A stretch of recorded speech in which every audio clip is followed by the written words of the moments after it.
Como é que fica graficamente essa relação do impulso, né? Se eu pegar ali um gráfico força vezes tempo, e aí eu pego ali um gráfico qualquer, tá?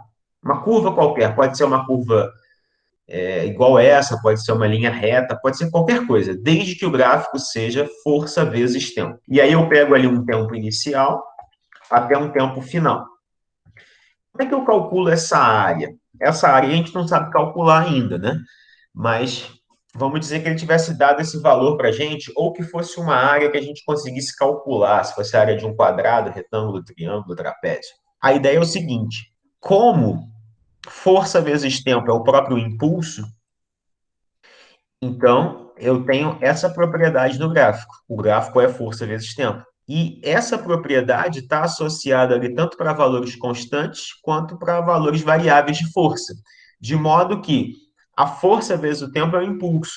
Então, a área sobre a linha do gráfico aí é igual ao impulso, ou seja, ao calcular a área embaixo da curva, eu estou calculando o impulso.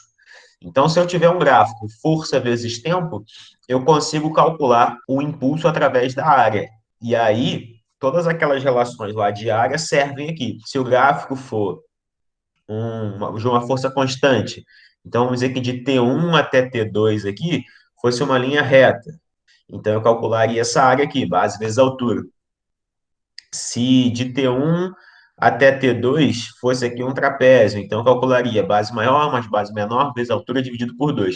De modo que a área, né, sobre a linha do gráfico, ou seja, embaixo da curva, é igual ao impulso. Então eu consigo calcular o impulso através da área, uma vez que o impulso é a força vezes o tempo. Então eu posso representar dessa maneira aí. O impulso é a própria área do gráfico. Qual gráfico? Força vezes tempo.